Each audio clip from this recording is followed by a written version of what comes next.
production area was built in 1988 as a Florida counterpart to the Walt Disney Studios in Burbank, California. We included sound stages, recording studios, high-tech editing rooms, all the tools needed to create movies, TV shows, and radio broadcasts. We've even got our very own water tower, too. It's up ahead on the left side of our shuttle. We call it the Earful Tower. It's inspired by the water tower Walt Disney had built for his Burbank studio in 1939. Our Florida tower stands a lucky 13 stories high, and we have a new creative touch, the giant set of Mickey Mouse ears. If you wanted to wear those ears, you'd have to have a hat size of 342 3/8. Up ahead, after the next bend in the road, you'll have a perfect opportunity to take a picture of this famous icon. In the world of entertainment, every project starts with a screenplay and a lot of creative ideas. A production studio is where the ideas of writers, producers, and directors are transformed into an on-screen reality. Within these huge spaces, filmmakers can literally create their own worlds. Our Florida sound stages are soundproof, weatherproof, and most importantly, air-conditioned, all vitally important for the cast, crew, and equipment. Many of the crafts needed for filmmaking are located right here on the lot. On the left, we have our own greens department. It grows flowers, trees, shrubs, and topiaries. A few well-placed plants can cover up empty spots in the set and add a touch of natural beauty to a scene. On the right are two of the aircraft from the 2001 blockbuster hit Pearl Harbor. These exact full-scale replicas of P-40 fighters were used in the special effect fight sequences. Of course, many of the planes we saw flying through the aerial battles or sitting on the ground weren't real at all. They were created entirely within a computer. Oh, keep your cameras focused to the right. We're coming up on that perfect angle of the Earful Tower I told you about. It's a true masterpiece.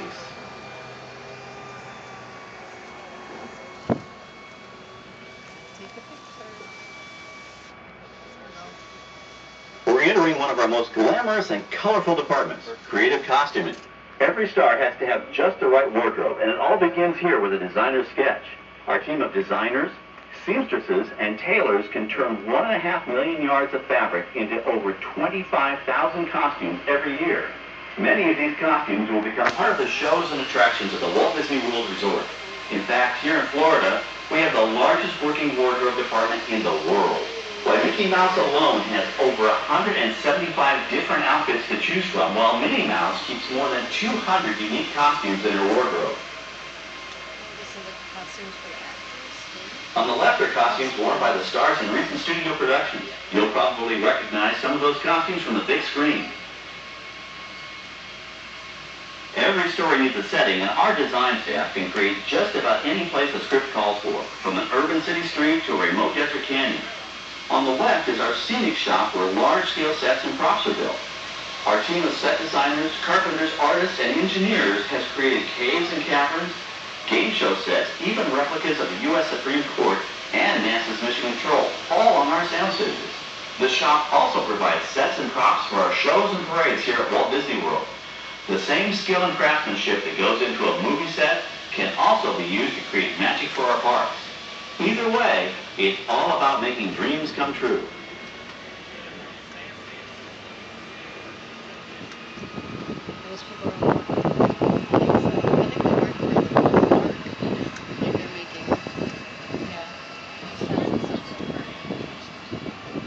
Now we're entering a zone we call the Bone Yard. It's an outdoor storage area for oversized props and vehicles. Cars, trucks, boats, planes, we often save these props in case we need them for future productions. In this backlot collection, you may find real working vehicles, non-working mock-ups, and even large-scale miniatures used in special effects shots. Large-scale models create a more convincing illusion on camera. We even place small cutout passengers in the windows of the plane. And ladies and gentlemen, we're just holding here for a quick moment. Got some tram traffic ahead of us. But I'm going to help you guys out with some of these props over on our left. If you go all the way to the back, that steamroller is from the movie Who Framed Roger Rabbit. Then you come up to the small yellow car. That's from the movie When in Rome. Yes, all 6 or 7 people did fit in that car. Then you have the lovely Herbie the Love Bug. The quick pull is from Circuits featuring Bruce Willis. And the lawnmower custom made is from G-Force. And right over here to our left is Mission to Mars.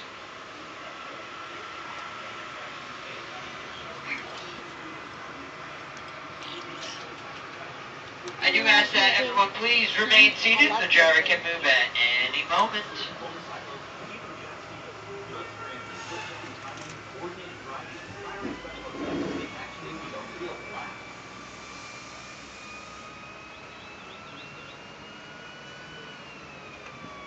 The stationary to our right is known as acceleration L. Here in the custom-built sled vehicle, we're now passing by the sets for our Lights, Motors, Action Extreme Stunt Show. On the left, you may catch a glimpse of the Mediterranean fishing village that sets the stage for this thrilling attraction. We'll get a closer look at it soon, but for now, we're approaching one of the largest standing sets on our back lot. It's over on the right. It may not look like much from this angle, but it's pretty spectacular on the other side.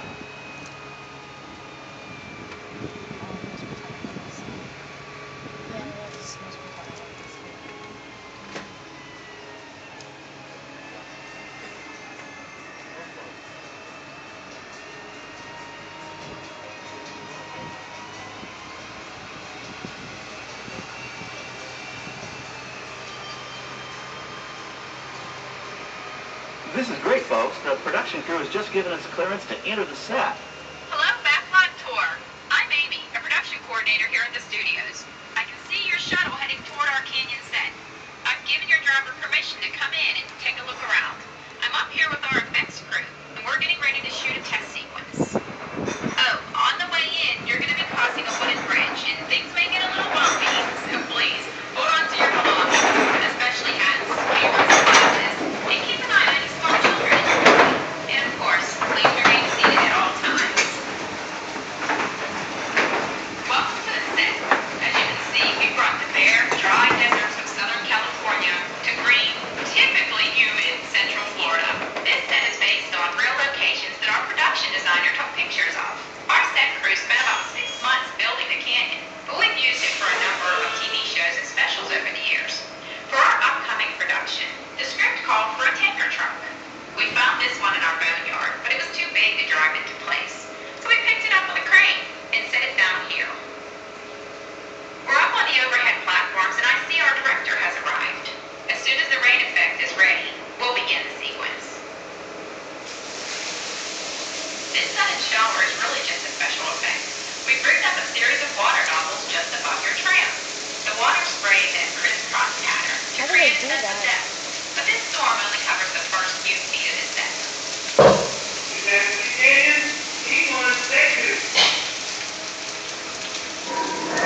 Okay, it shows everybody stay seated.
By now, you've probably figured out what colleagues you captured each canyon.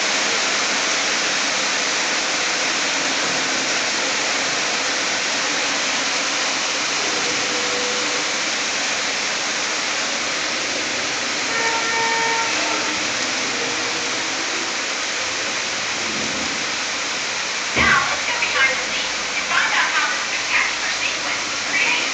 The canyon itself is facade. A steel structure covered with water mesh and layers of concrete. Sculpted and painted into look like natural rock formations. Narrow yellow pipes carry propane gas, fueling unlimited water.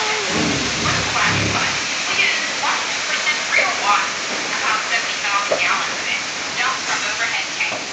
Oh, but don't worry, we recycle. All of that water will be pumped right back up to the top for the next take. We shoot some of the water through air cannons for an extra dynamic effect. Those air cannons are powerful enough to shoot a basketball over the top of a skyscraper the size of the Empire State Building. To top it off, our shuttle was sitting on hydraulic shaker cables. They provide the shaking, rattling, and rolling sensations for the scene. The entire sequence can be reset in 3.5 minutes. That's just enough time to bring in the next shuttle. Well, I've got to get ready for our next take. Thank you all for being part of the action. Hey, I'm needed back on the set, so enjoy the rest of your tour. Okay, well, thanks, Amy, for giving us access to the set. Ladies and gentlemen, we're just holding here for another quick moment. We got some more training.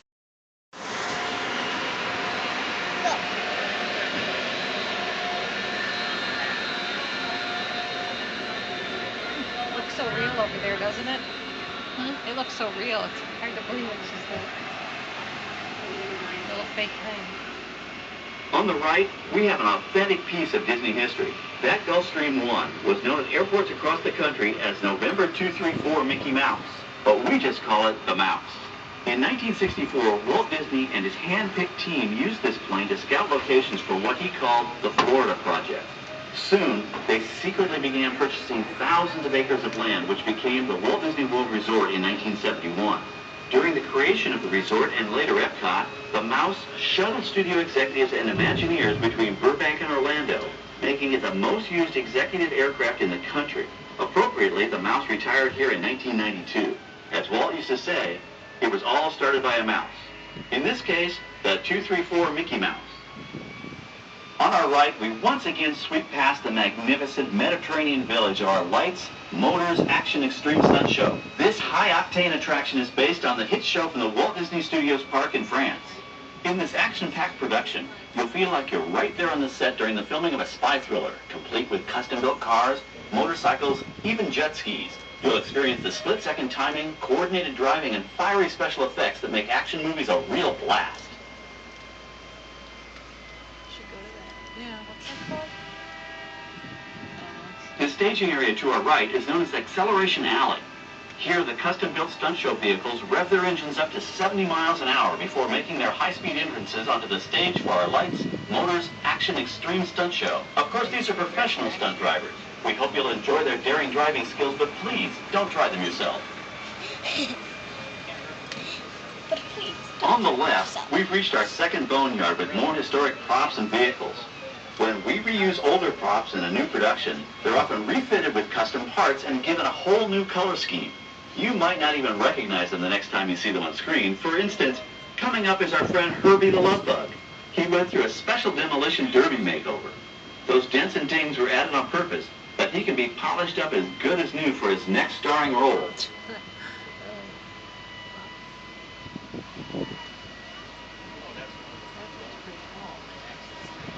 On our right, we now have a very different view of the fishing village set. From this point of view, you can see that there is no inside of the buildings. They are just false fronts or facades. In the movie business, set builders only create what the camera has to see. It's an old movie trick dating all the way back to the silent era. To add to the sense of realism and avoid the cost of set building, many of today's television shows and movies film on location in cities and towns across the U.S. But out in the real world, you've got to contend with noise, traffic, crowds, and various visual elements that may or may not belong in your film. Here on the backlot, we can avoid these problems because we created our very own flexible urban environment. Our Streets of America facades can stand in for a small town or a giant metropolis. As we come around the last corner on our route, you'll see the skyline of New York City in the distance. It's really a series of painted flats, expertly designed to fool the eye and the camera. We can dress and decorate these streets to look like any city we want, from Chicago to San Francisco. Depending on the choice of vehicles, props, and costumes, we can even turn back the clock and set our story in a different time. And what's more, these sets are built with Florida weather in mind.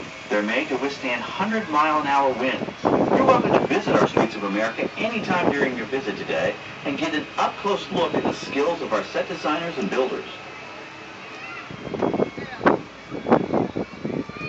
We've just about reached the end of our tour. Our final stop is the American Film Institute Showcase, where you can see the actual costumes and movie props used in some of Hollywood's most famous films. There are some pretty amazing items in there, so feel free to take all the time you like.